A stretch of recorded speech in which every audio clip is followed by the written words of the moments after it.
Wanted Radio, en toute indépendance.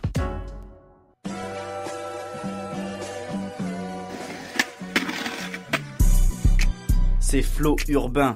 Flow Urbain. Flow Urbain. La radio des EFJ2. La breakdance, cette nouvelle danse qui fait fureur auprès des jeunes générations, avec le smurf, je crois aussi. En plus, on se l'avoue, on n'est quand même pas très calé en street art. Oh, c'est à moi que tu parles. C'est moi qui parle, ton cul. C'est à moi qui parle. Avec l'attitude, on l'est. Sans l'attitude, on ne l'est pas. On est juste quelqu'un qui récite des vannes. Bienvenue sur Wanted Radio.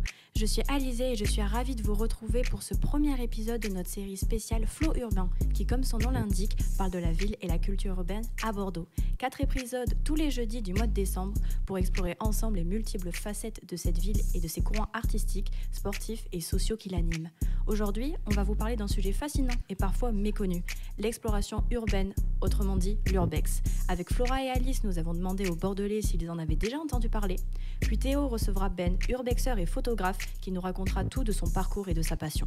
Ensuite, on écoutera le reportage de Flora et Alice, qui ont testé une petite sortie avec des urbexeurs bordelais. Elles nous emmèneront dans des locaux administratifs à la découverte des traces du passé. Dans sa chronique, Cléa vous parlera parcours, cette discipline qui redéfinit notre façon de voir et d'utiliser la ville. Et enfin, Maëlys parlera d'un nouveau festival fraîchement arrivé, des Arts Imprimés, qui se tient en ce moment à Bordeaux. Vous l'aurez compris, dans cette émission, on explore la ville comme vous ne l'avez jamais vue, avec des disciplines alternatives et méconnues hors des sentiers battus. Installez-vous confortablement, c'est parti pour une plongée au cœur de l'underground bordelais.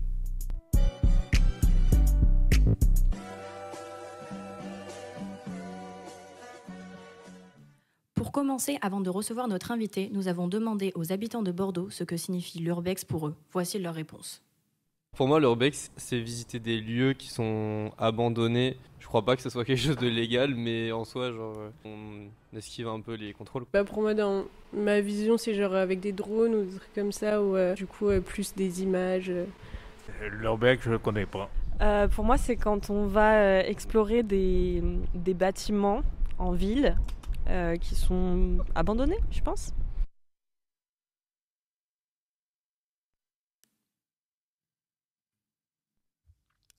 Maintenant, nous accueillons Ben, qui est urbexeur et photographe, qui partage ses aventures sur les réseaux sociaux. Bonjour Ben. Bonjour. Théo, tu as quelques questions à lui poser. Oui, effectivement, Alizée. Déjà, merci Ben d'être avec nous sur Wanted Radio. On va évoquer plusieurs thématiques, mais d'abord, est-ce que tu peux nous donner ta définition de l'urbex ? L'urbex, c'est déjà avant tout une passion, et puis c'est de la pratique en gros qui consiste à explorer des lieux abandonnés ou très anciens.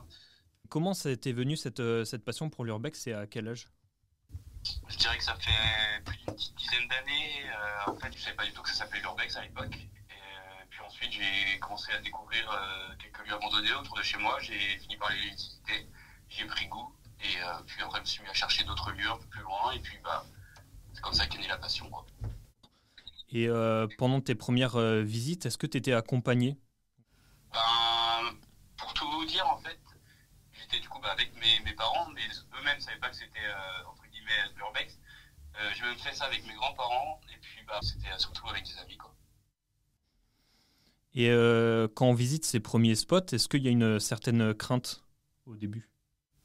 Franchement, pas du tout. Au final, je trouvais ça même plutôt banal. En fait, je visitais ça comme si je visitais un bunker au bord de la mer ou même un château qui n'est pas abandonné. En fait, je prenais ça plus comme une balade que comme quelque chose qui était entre guillemets interdit, où il y avait une excitation. Mais pas du tout, en fait. C'était vraiment la balade du dimanche, quoi.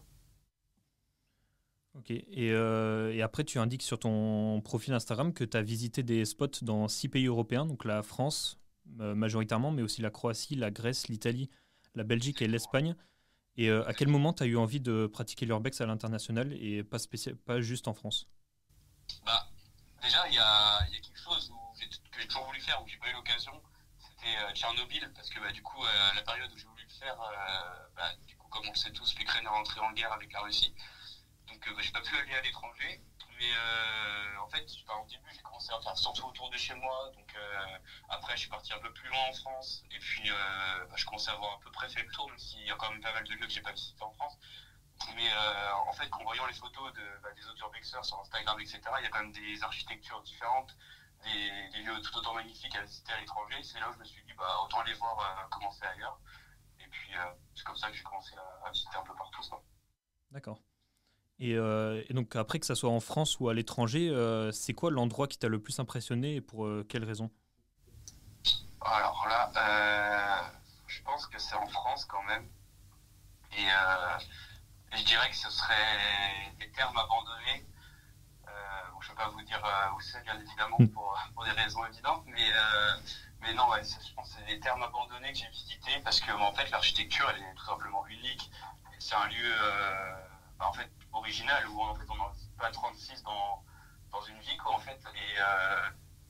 Et non, franchement, c'était juste incroyable, magnifique et genre, ouais, dans un monde à part, en fait, on a l'impression d'être et se sentir presque privilégié de pouvoir visiter ça, quoi.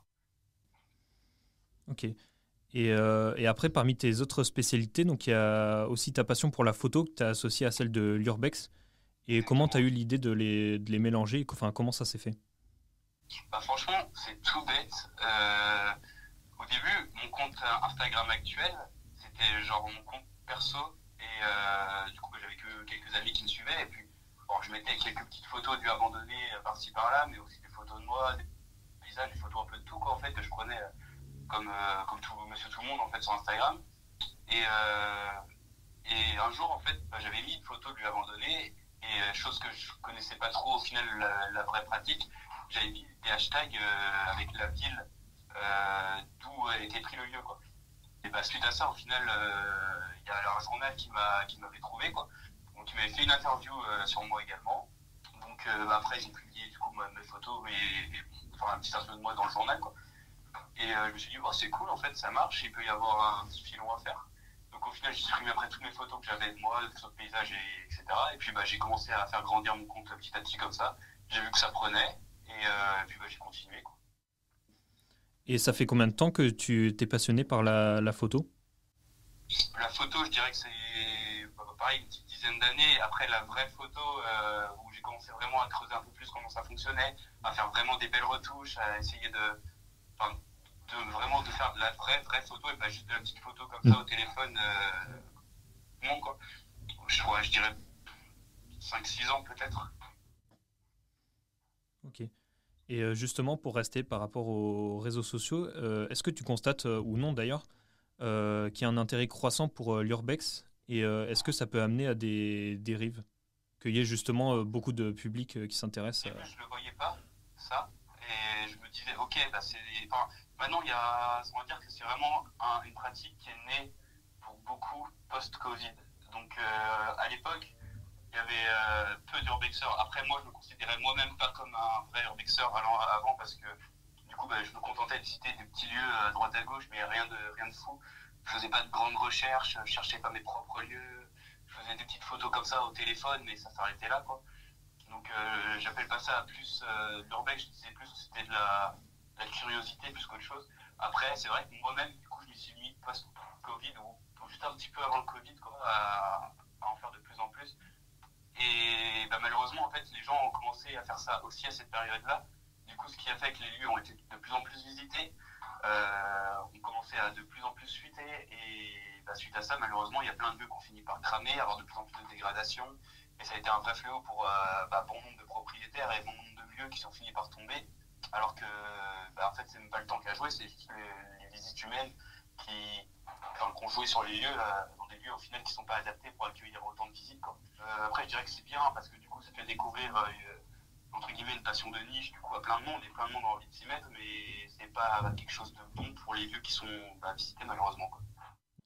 Et est-ce que tu as justement constaté sur certains spots des exemples, est-ce que tu as des exemples précis de dégradations qui ont été faites Ah ouais, mais en fait, on se rend de plus en plus compte aujourd'hui que malgré tout, un lieu abandonné qui n'est pas connu, entre guillemets, on va dire que la première visite, elle va se faire, il n'y aura pas de problème, etc. Après, à partir du moment où le lieu a commencé à fuiter, où il y a des gens qui ont fini par le trouver, qui est donné à droite à gauche et qu'il y a de plus en plus de visites, on va dire qu'en moyenne, le temps de vie d'un spot, c'est 1 an, grand maximum, avant qu'il finisse par être dégradé détruites, taguées, voire même brûlées. Enfin, honnêtement, ils ont pu... Enfin, les temps de vie des lieux, maintenant, aujourd'hui, c'est devenu dingue à quel point ils tiennent plus longtemps, quoi. Et, ouais, donc c'est très intéressant ce que tu dis par rapport à ça. Et donc on va aussi parler de la sécurité de cette pratique, donc, qui, on le rappelle, illégale en France et qui est souvent dangereuse, aussi bien pour les biens que pour les personnes.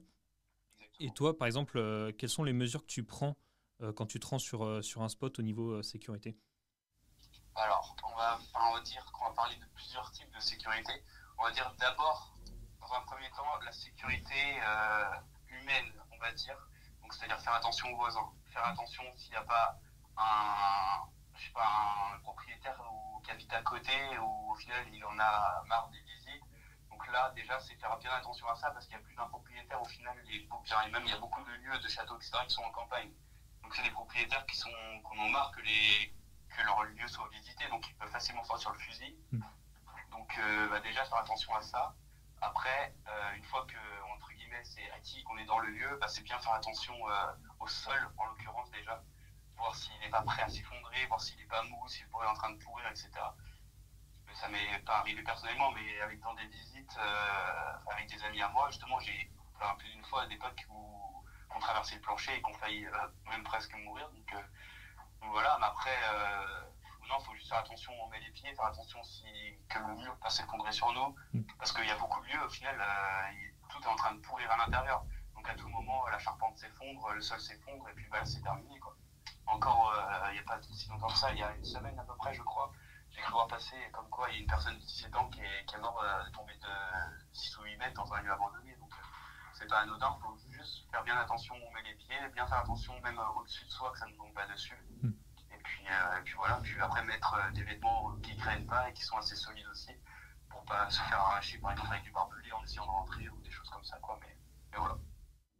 Et justement sur les réseaux sociaux, tu es suivi notamment sur Instagram, tu es suivi par 112 000 personnes. Et est-ce que ça te tient à cœur, par exemple, de justement parler de cette sécurité quand on se rend sur un spot? Parce que je suppose que parmi les 112 000 personnes, il y a forcément des jeunes personnes qui débutent l'urbex ou qui veulent se rendre sur des spots.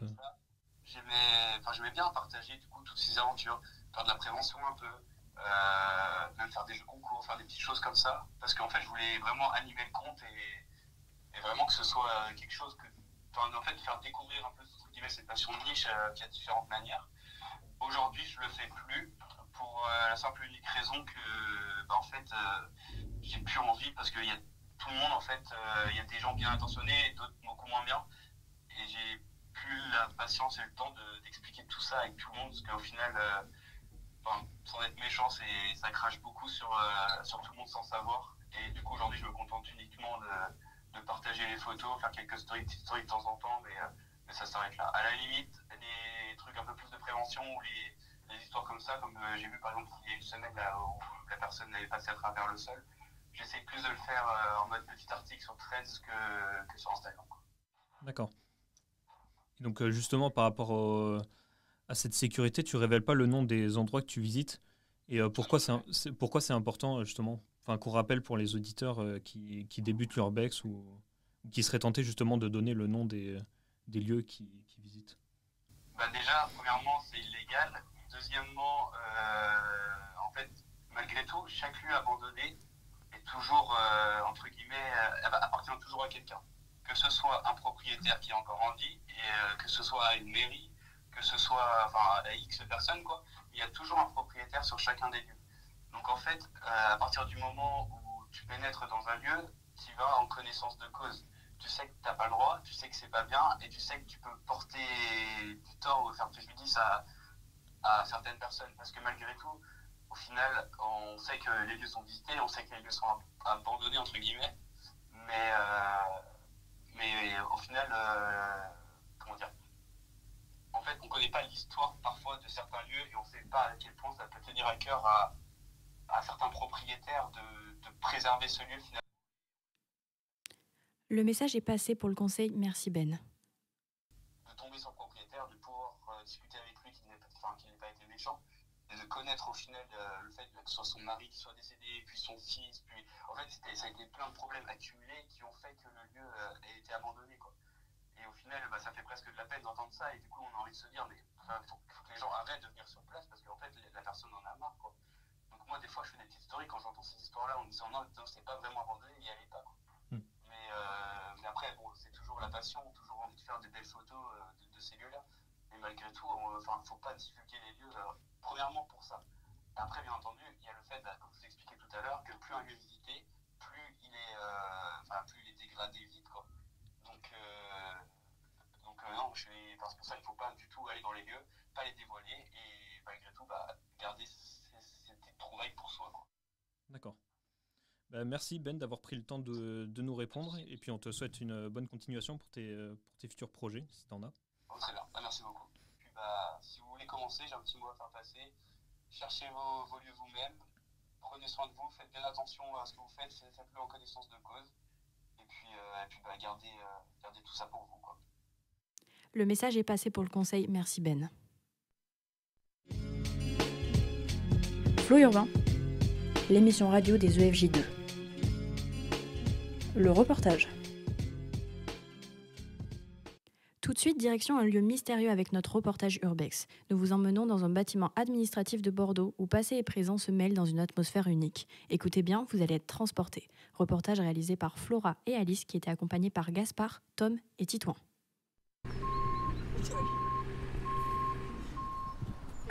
Là, on tombe sur des gens assez mal intentionnés. Il y a une foreuse et les jeunes ont trouvé la clé et ils font du tracteur. C'est très dangereux. Et nous, on décale parce que là, du coup, comme ils sont pas hyper discrets, on peut se faire repérer à cause d'eux. Donc, on essaie d'aller quand même assez rapidement au spot.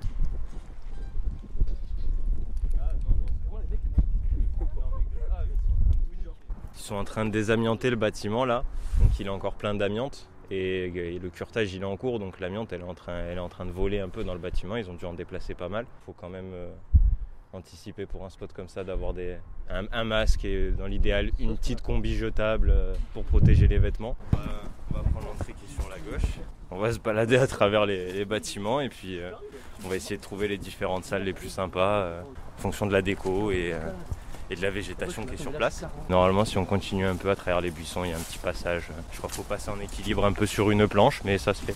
Oui, là, tout ça, et après tu es à droite. Ouais. C'est un bon spot qui t'a pas prévu. Bonjour. On va faire le tour, parce que là c'est squatté visiblement. Le fauteuil, les affaires, plutôt propre, donc on va peut-être pas rester là. On va faire le tour pour éviter de déranger. Faites gaffe quand vous passez là, tout le long du couloir. Parce que le mur sur la droite, tu vois qu'il peut tomber là, comme ça, comme par terre. Donc si tu prends appui dessus et qu'il se décroche, qu'il te tombe sur les jambes, il y a moyen que ça fasse mal. Après, ouais, malheureusement, ça fait un moment que c'est abandonné, donc il y a eu beaucoup de squats, de casses.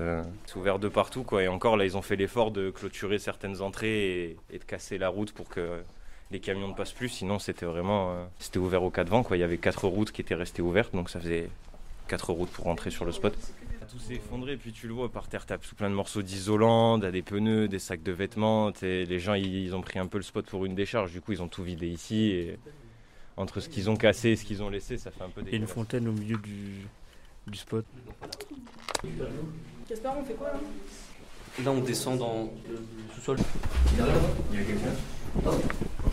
Et là-bas, après je pense que il me semble que c'est ce bâtiment, celui dans l'angle où il y avait la chambre forte, les coffres. Où ils stockaient l'argent, quoi.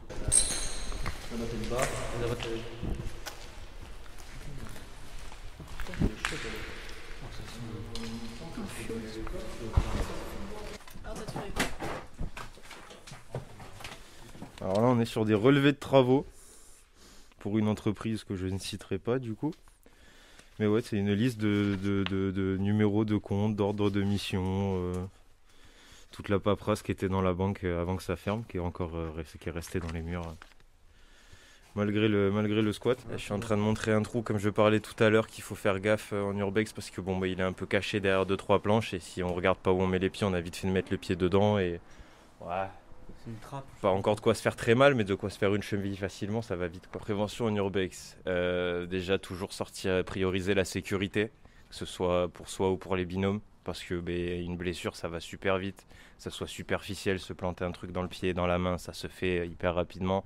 Après, il faut bien prendre en compte l'état du spot aussi. Vite fait de traverser un plancher ou de tomber sur un mur qui tient plus, un escalier qui est là depuis 30 ans, c'est pas bon. Et sinon, règle de base, après, tout ce qui va être respecter les lieux, les grands classiques, rien casser, rien voler, toujours rester discret parce qu'on n'est pas là pour déranger, que ce soit les voisins, les potentiels squatteurs ou même les propriétaires potentiels, parce qu'on dit que c'est abandonné, mais il y a quand même souvent des propriétaires derrière, même s'ils ne s'occupent pas du bien, il y a quand même souvent des gens qui sont là pour gérer tout ça. Donc par respect pour eux, comme pour les squatteurs, ouais, toujours rester discret, faire les choses bien, rien casser, rien voler, on dégrade pas, on fait que des photos et on découvre. Merci à Flora et Alice. Les flots urbains, l'émission des EFJ2. La chronique sport. Passons maintenant à une discipline qui illustre parfaitement l'esprit underground, le parcours. Bonjour Cléa. Bonjour Alizé et bonjour Maëlys et bonjour à toutes et à tous. Alors aujourd'hui j'ai une question à vous poser. Pour vous, c'est quoi le parcours ? C'est vrai qu'on en entend beaucoup parler, mais au fond on ne sait pas trop ce que c'est. Vas-y, dis-nous tout. Et j'ai demandé à Mathieu Legal, éducateur en art du déplacement au Coq Rouge à Bordeaux, de nous en dire un peu plus sur cette nouvelle pratique attirant de plus en plus d'adeptes. Le parcours, en gros, c'est la discipline des Yamakasi. Ça a été propagé dans les années 2000. À la base, j'ai découvert ça avec un film, donc le film Les Yamakasi de Luc Besson, avec un autre film qui a été propagé un peu plus tard qui s'appelle Banlieue 13. Et du coup, moi, je me suis mis comme ça à faire du parcours. En gros, c'est se mouvoir d'un point A à un point B de manière la plus efficace possible. Après, maintenant, ça a un petit peu changé avec le temps. Avec les réseaux sociaux notamment, c'est devenu un truc un peu plus acrobatique. Alors, tu peux le trouver sous le nom free running ou ce genre de choses. Maintenant, tu as du freestyle gym. Alors, en termes de conditions physiques, techniquement, tout le monde peut commencer. Parce qu'en gros, moi, c'était le premier sport que j'ai fait quand j'avais 19 ans. Avant, je faisais rien du tout. Et il n'y avait pas besoin de prérequis, juste il faut y aller à son rythme, quoi. Tu peux pas faire des grands sauts quand t'as pas d'entraînement. Ça se prépare sur le long terme. Donc, en termes de précaution, il faut juste essayer d'être à l'écoute de son corps et vraiment progresser petit à petit, quoi. Pas faire des trucs de fou direct, pas faire des grands sauts dans le vide alors qu'on n'a jamais fait ça. Et ça se passe bien. Depuis le film Yamakasi en 2001, inspiré de l'histoire vraie des jeunes de Lys qui ont inventé ce sport, le parcours a bien changé. Aujourd'hui, il y a une fédération, des compétitions, une représentation pendant la cérémonie des Jeux Olympiques avec le personnage d'Assassin's Creed sur le toit et aussi un vrai engouement sur les réseaux sociaux qui pousse les jeunes traceurs à en faire toujours plus pour filmer leurs exploits.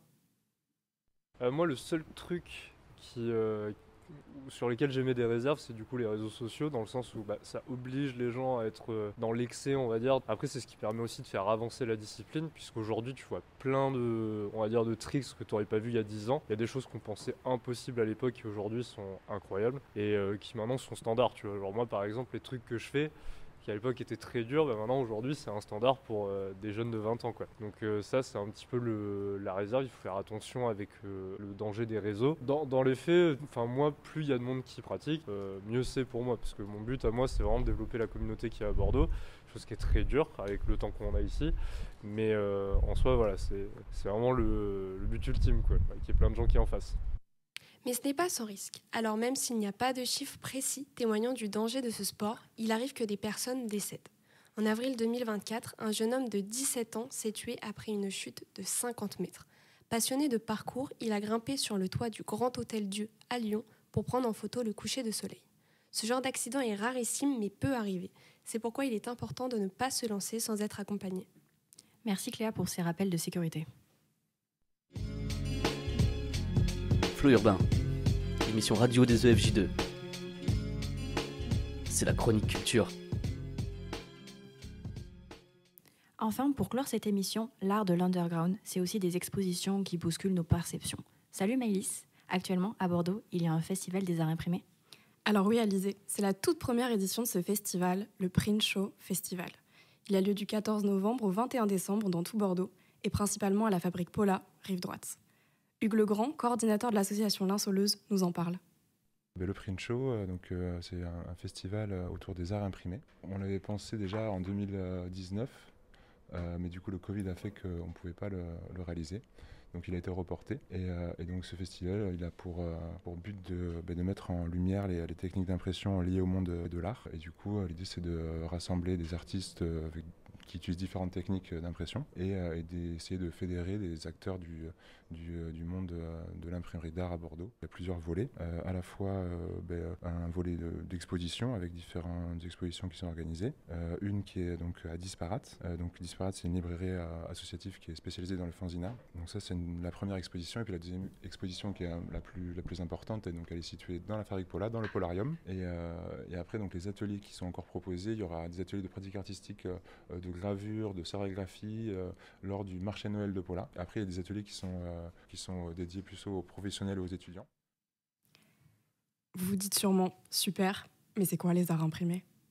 Ah ouais, c'est quoi les arts imprimés? Explique-nous.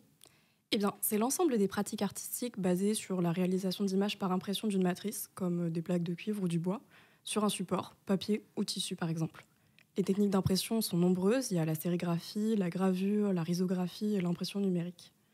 Le print show, c'est donc un mélange d'expositions, de visites et d'ateliers autour de l'impression, du design numérique et du graphisme. L'événement, c'est l'occasion de découvrir des créations visuelles de tous horizons, où se mêlent art traditionnel et pratiques modernes. Une des grandes forces de ce festival, c'est sa capacité à rassembler des artistes et des professionnels locaux, mais aussi nationaux. C'est une vitrine pour les artistes qui exposent leurs œuvres. Parmi eux, Benoît Varaillon, dit Beno, c'est un artiste artisan graveur de la région proche de Bordeaux, qui mélange le traditionnel et le moderne. Il réalise notamment des estampes en technique mokuhanga, une technique japonaise. Il y a aussi le projet Macula Nigra, porté par l'artiste rennais Loïc Creff. Il est spécialisé dans la sérigraphie. Et enfin Faustine Delbourg, une designer graphique passée par l'École supérieure d'art et de design d'Amiens, qui réalise entre autres des fanzines en risographie. Est-ce qu'il y a des événements à ne pas louper? Alors oui, 2. L'atelier artistique de Noël pour imprimer son propre calendrier et découvrir différentes techniques d'impression. Ce sera lors de la grande supérette de Noël de la Fabrique Paula les 14 et 15 décembre prochains. Et le dévernissage prévu pour le 20 décembre à la Fabrique avec un concert dont les invités sont encore un mystère. Bref, en résumé, le Print Show Festival, c'est un événement à ne pas manquer si vous êtes passionné de graphisme, d'art visuel ou simplement curieux de découvrir des créations inédites. C'est plus d'1 mois pour explorer l'univers de l'impression sous toutes ses formes, à la croisée des arts, des techniques et des savoir-faire. L'événement sera reconduit tous les 2 ans, à compter d'aujourd'hui. Merci beaucoup Maëlys. Et voilà, c'est déjà la fin de ce premier épisode consacré à l'underground bordelais. Merci d'avoir été avec nous. J'espère que cette immersion vous a donné envie d'explorer davantage cette culture de l'ombre. On se retrouve jeudi prochain pour un nouvel épisode où nous parlerons de musique. À très vite sur Wanted Radio.